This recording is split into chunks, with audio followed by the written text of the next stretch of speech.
What's up, everybody? Welcome back to the NYG Blue Zone. It's your boy Attikis.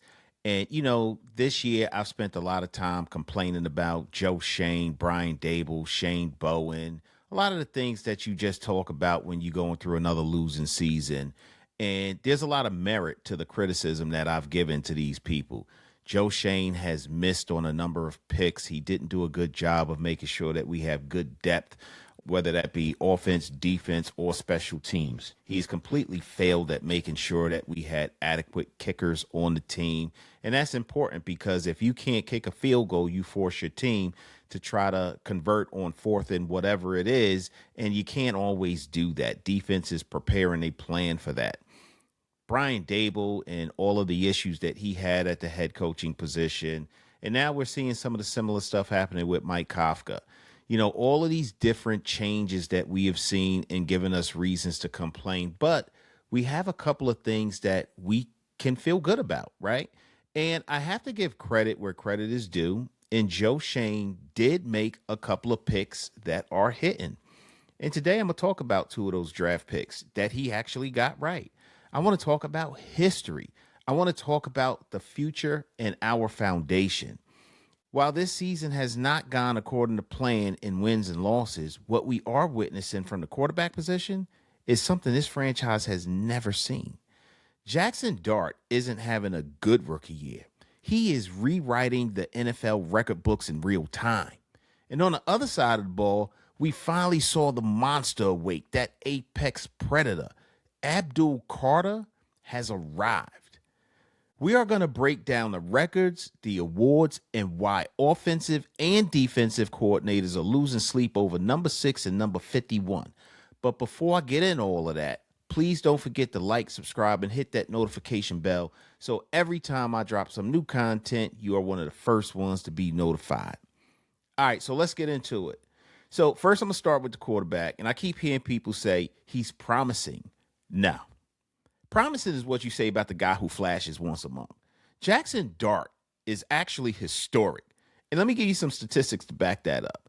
This year, Jackson Dart became the first rookie quarterback in NFL history to record multiple games with 240-plus passing yards, 60-plus rushing yards, and at least 2 touchdowns.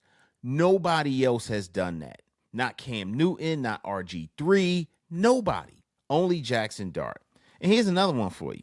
In his first 9 career starts, he became the first quarterback in league history, not veterans, not rookies, all of them, to accumulate 1,800 more passing yards, 400 more rushing yards, and 20-plus total touchdowns.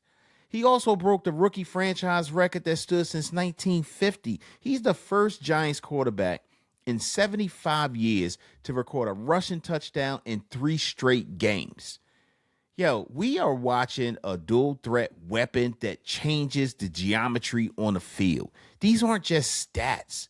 These are indicators that the position has finally been solved for the New York Football Giants. Since Eli Manning has been gone, we have not gotten this thing right. We have finally gotten the quarterback position right. Now let's talk about what that does to a defense. I want you to put yourself in the shoes of a defensive coordinator preparing for the Giants this week. In the past, you could just pin your ears back. You didn't have to worry about the quarterback breaking out of the pocket. But with Dart, the game plan got to change. We saw it against Washington. We saw it against Denver. We saw it against Philly. They were selling out to hit him. Why? Because they terrified of his legs. The kid can create when the play breaks down, and that's something that you can't coach. You just instinctively know where you need to be to either deliver the ball down the field or pick up yardage with your legs. And when a rookie can complete 62% of his passes, and then you gouge him for another 40 yards on the ground, it paralyzes the defense. You got to have a spy on him. You got to stay in your rush lanes. And that respect, that type of respect, that fear he puts in the defense, that's the ultimate compliment, man. When you got to have a guy spy the quarterback to make sure you contain him and keep him in the pocket. And when you do that, you effectively take another defensive player out of the secondary and create other opportunities for your tight ends and your slot receiver to make plays. And when you hear opposing coaches like Dan Quinn or opposing players talk about him, They ain't talking about him like a rookie. They talking about him like he's a problem that they need to find a way to solve. That's respect. And the league has noticed. I want to highlight some of his awards. First, Jackson Dart was named the NFL Offensive Rookie of the Month for October.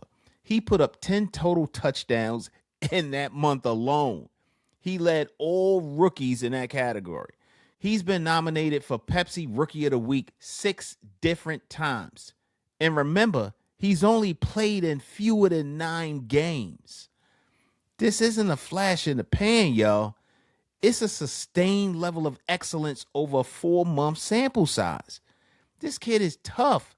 And all the talk about concussions, which is important, I think it's being a little overplayed, though. I mean, he's adjusted his game to where he's sliding more and avoiding contact. But it's a violent sport. So every now and then he's going to get popped. But I think he's doing a good job of being judicious in those moments where he slides and when he runs and when he tries to pick up extra yards. Now I want to pivot to the defense. Because for the first 12 weeks of the season, we were all asking the same question. Yo, number 3 pick, where's Abdul Carter? We saw the talent at Penn State. We saw the number 11 jersey. We were hoping for the next coming of a Micah Parsons type player. But we didn't see the production. What we heard was smoke from the locker room. We heard smoke from players and from the coaches. And what we got was a headache and disappointment, man. I mean, we saw flashes, but no consistency, no domination. We wanted him to take over games. We didn't get that. But you know what? Over the last 2 weeks, the light has officially come on. I don't know, man. Maybe getting benched for those 2 games had an impact. I'm really not sure, and I won't make excuses for him, but against the Patriots, he got a sack. And this last Sunday against the Commanders, that boy had a coming out party. I was talking about it before the game. I said I felt it, that Abdul Carter was going to have himself a game. And, dude showed up. I mean, just look at his stats. He had 7 tackles, 3 tackles for a loss. He had a sack, 2 forced fumbles, and a recovery. And he was down when he forced that fumble and got the recovery, and they did those laterals down the field and all that stuff. And while it was exciting to see, it didn't stick, but that's the kind of Abdul Carter we've been looking for. That's who we've been hoping for. He was damn near unblockable. He looked like the best player on the field that day. And I'm happy to report that the NFL recognized it. He was the NFL Pepsi Zero Sugar Rookie of the Week. That's right. He earned it. He tied the franchise rookie record for tackles for a loss in the game. He was the first Giants rookie since JPP did it in 2010 to force 2 fumbles in a single game. If this is the version of Abdul Carter that we're going to get moving forward, I'm loving it. This defense just got a whole lot scarier. Brian Burns, Thibodeau, when Dex gets his thing back together, when Darius Alexander starts to show improvement, Abdul Carter wreaking havoc on offensive lines. He's going to give offensive coordinators headaches moving forward. So, the record's 2-12. The season is lost. But don't let nobody tell you that there's nothing to watch. You got a record-breaking rookie quarterback. You got a pass rusher who just won Rookie of the Week. The foundation is there. We just need to build the house now.